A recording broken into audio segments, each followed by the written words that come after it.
আসসালামু আলাইকুম। ভিডিওর টাইটেল এবং থাম্বনেল দেখে অবশ্যই আপনারা বুঝে গেছেন যে আজকের ভিডিওটা কোন বিষয় নিয়ে কথা বলা হবে।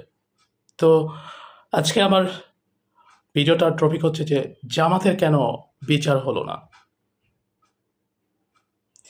আমরা যারা বাংলাদেশের নাগরিক কিংবা আমরা যারা বাংলাদেশি 1971 সালে মহান মুক্তিযুদ্ধের মাধ্যমে আমাদের বাংলাদেশ সৃষ্টি হয়েছে। তো আমরা সবাই জানি যে জামাত ইসলাম তারা বাংলাদেশ সৃষ্টি হোক এটা চায়নি, এবং তাদের নিয়ে অনেক অভিযোগ আছে। তারা নাকি পাকিস্তানি সেনাবাহিনীদের বিভিন্ন বাড়িতে নিয়ে গেছেন, এবং কোন বাড়িতে মুক্তিযোদ্ধারা থাকতো বা কোন বাড়ির ছেলেরা অথবা সন্তানেরা মুক্তিযুদ্ধে অংশ নিচ্ছে সেই বাড়িতে তারা পাকিস্তানি হানাদার বাহিনীদের নিয়ে যেতেন, এবং সেখানে পাকিস্তানি হানাদার বাহিনী তাণ্ডব চালাতো, সেই ফ্যামিলিটাকে নির্মমভাবে হত্যা করতো কিংবা তাদেরকে পুড়িয়ে মারতো। এরকম আরও নানান গল্প, নানান রকম কথাবার্তা আমরা শুনে থাকি।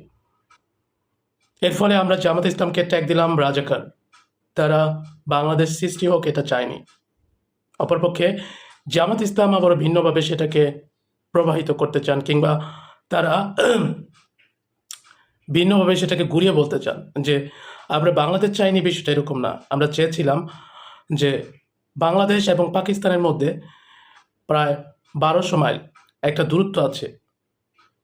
এরকম দূরত্বের একটা দেশ কখনোই একসাথে থাকতে পারে না, কখনো না কখনো সেটা ভেঙে যেত। এখন আমরা যদি দেশটাকে স্বাধীনতার পক্ষে কথা বলি, ভারত সেখানে ইন্টারফেয়ার হবে, এবং পাকিস্তান থেকে বাংলাদেশ আলাদা হয়ে যাওয়ার পর সেটা ভারতের একটা অঙ্গরাজ্য হতে পারে, কিংবা বাংলাদেশের উপর ভারতের প্রভাব পড়তে পারে। তো আমরা বরাবর দেখছি যে সেটা ঠিক বাংলাদেশের উপর একটা প্রভাব আছে ভারতের।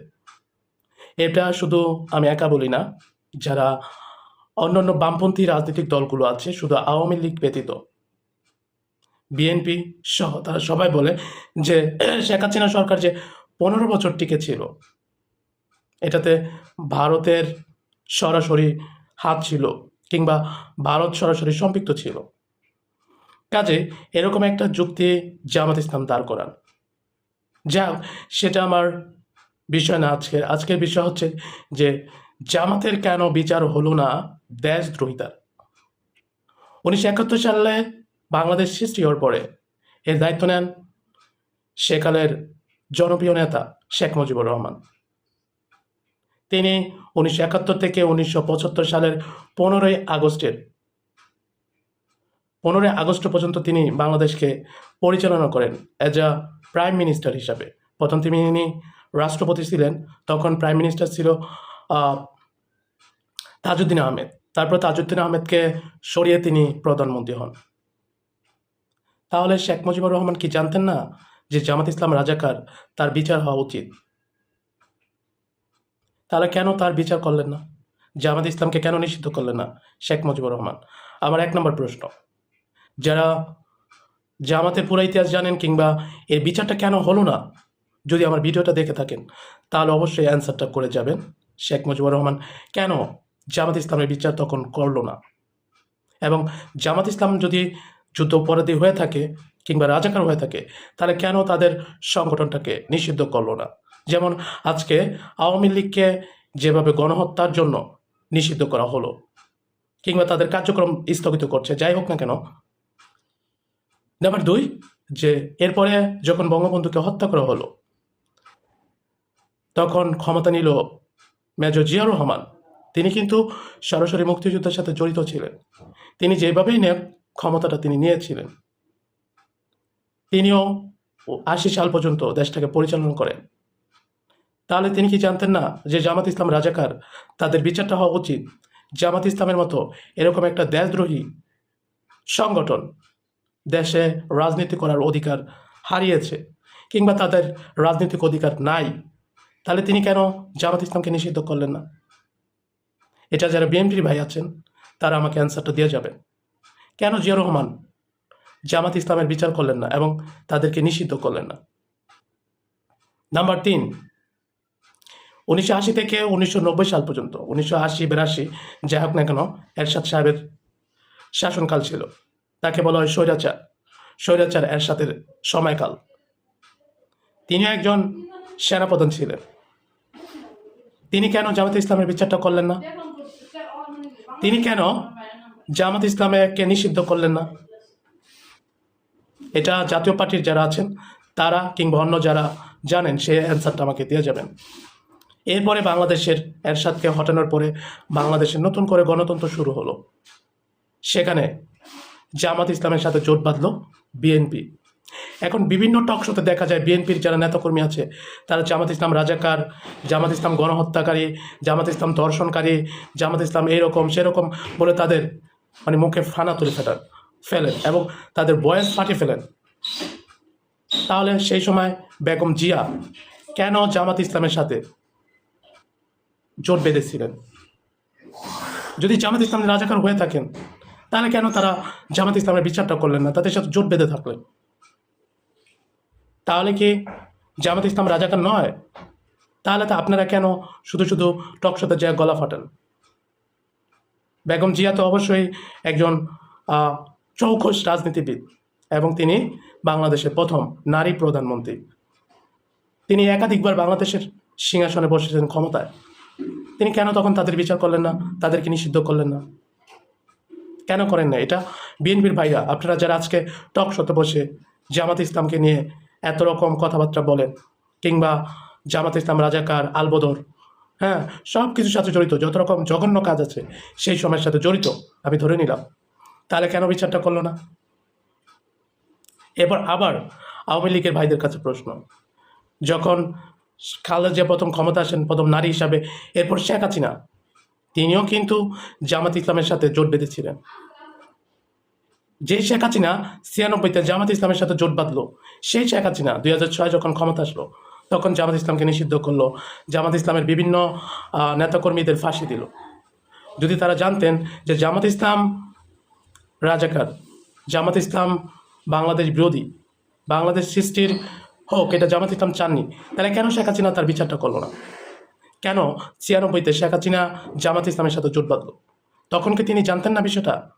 এটা তো আমরা 1971 সালের ইতিহাসের পর থেকে আমরা জানি জামাত ইসলাম রাজাকার, তারা বাংলাদেশ সৃষ্টি এটা চায়নি। তাহলে শেখ হাসিনা কেন তাদের সাথে জোট বাঁধলো? যদি শেখ হাসিনা কিংবা খালেদা জিয়া জামাতের সাথে জোট বেঁধে থাকেন, আমি মনে করি যে তারাও এর অপরাধী, কারণ অপরাধীকে আশ্রয় দেওয়া কিংবা অপরাধীকে সমর্থন করা একই তো কথা, তাই না? আচ্ছা, গেল এটা। এরপরে বিএনপি আবার ক্ষমতা আসলো, তখনই কিন্তু বিএনপি জামাত ইসলামের সাথে জোট বেঁধেছিল এবং দুইটা দল সমন্বয় হয়ে ক্ষমতা এসেছিল। আজকে যারা বিএনপির বুদ্ধিজীবীরা আছেন তারা জামাত ইসলাম রাজাকার, জামাত ইসলাম এটা সেটা বলে তারা গলা ফাটিয়ে ফেলেন। তারা কেন সেই সময়ের কথা বলেন না? কেন বলেন না যে বিএনপি 2বার জামাত ইসলামের সাথে জোট বেঁধে তারা জামাত ইসলামের উপরে বড় করে ক্ষমতা এসেছিলেন? ওকে, ফাইন, গেল এটা। এরপরে শেখ হাসিনা সরকার ক্ষমতা আসলো 2006। ক্ষমতা নেওয়ার পরে জামাত ইসলামের বিচার শুরু করলো, ঠিক আছে, ওকে, ফাইন। কিন্তু এখন বিএনপির অনেক নেতাকর্মী সেই সময় আপনারা স্লোগান দিয়েছিলেন কিংবা বাংলাদেশের অন্য বাম সংগঠনগুলো বলেছিলেন যে শেখ হাসিনা সরকার একটা অবৈধ সরকার, তিনি মানুষের ভোটহীন নির্বাচিত সরকার, তার সময়ে প্রশাসন, বিচার ব্যবস্থা সব কিছু তিনি নিজে কন্ট্রোল করছেন, ঠিক আছে। তার সময় নির্বাচন যদি অবৈধ হয় তাহলে জামাত ইসলামকে যে তারা বিচার করলো সেটা কি অবৈধ নয়? এখন সেই সময় যদি নির্বাচনগুলো অবৈধ না হয় তাহলে জামাত ইসলামকে যে তারা তাদের নেতাকর্মী যেতে ফাঁসি দিয়েছিল এবং বিচার করেছিল সেটা অবৈধ নয়।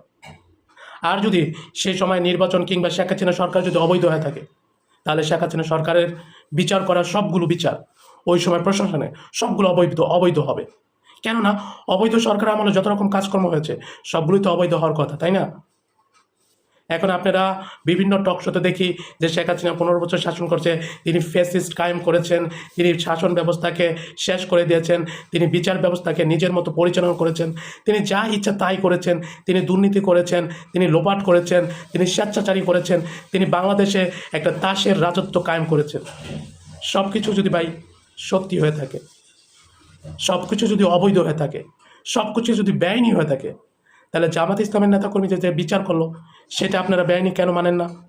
সেটা আপনারা অবৈধ কেন মানেন না?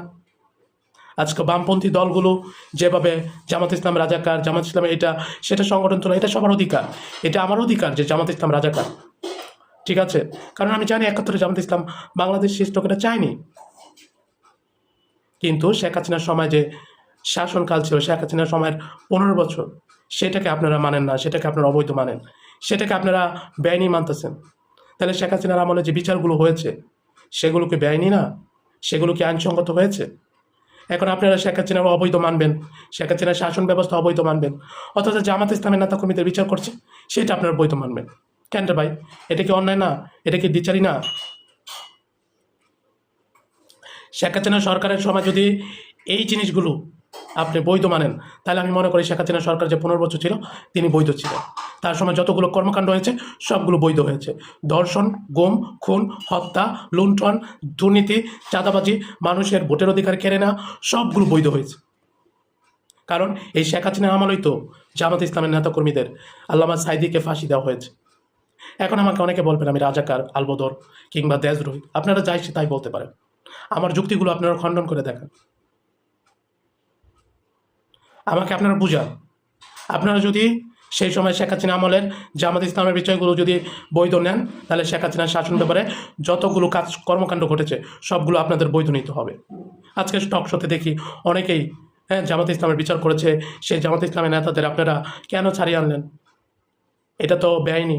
তাহলে শেখ হাসিনা সরকার ১৫ বছর ছিল, সেটা কীভাবে বেআইনি হয়?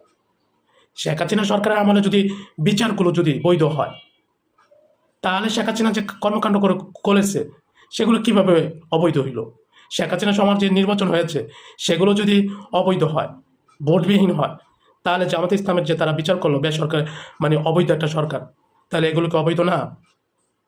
দেখুন ভাই, আপনি আপনার নিজের মন থেকে চিন্তা করে দেখেন এবং আপনার বিবেক দিয়ে চিন্তা করে দেখেন। আর যদি আপনি যদি মানতে চান যে শেখ হাসিনা সরকার বৈধ ছিল, যারা বিএনপির বাইরে আছেন কিংবা বামপন্থী দলগুলো আছে, আমি আওয়ামী লীগের কথা বলছি না, কারণ আওয়ামী লীগের সদস্য যারা আছে কিংবা আওয়ামী লীগের নেতাকর্মী যারা আছে তারা তো ক্ষমতা ছিল, তাদের কাছে তারা বৈধ, এই জন্য তারা ক্ষমতা ছিল, এটা একদম পরিষ্কার কথা।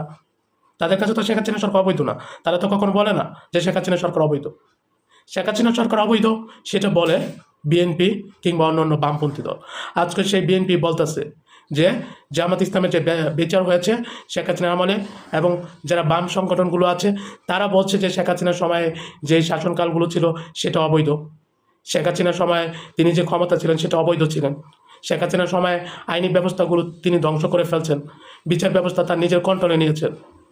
এখন সেই বাম সংগঠনগুলো আবার বলছে যে শেখ হাসিনার সময় জামাত ইসলামের নেতাকর্মীদের যাদের বিচার হয়েছে সেটা বৈধ। তাহলে এক জায়গায় দুই কাজ কীভাবে হয় ভাই? দুই রকম, এক জায়গায় তো আপনি দুই রকম চিন্তা করতে পারেন না। আপনাকে যদি চিন্তা করতে হয় শেখ হাসিনা অবৈধ, তার মানে তার সময় যে কর্মকাণ্ডগুলো হয়েছে, যে বিচারগুলো হয়েছে সেগুলো অবশ্যই অবৈধভাবে হয়েছে, সেগুলো তার ক্ষমতা জোরে হয়েছে। আর যদি আপনি মেনে নেন ১৫ বছর শেখ হাসিনা সরকার ক্ষমতা ছিল সেটা বৈধ, তাহলে আমি মনে করি যে জামাত ইসলামের নেতাকর্মীদের যে তিনি বিচার করেছেন সেটা বৈধ।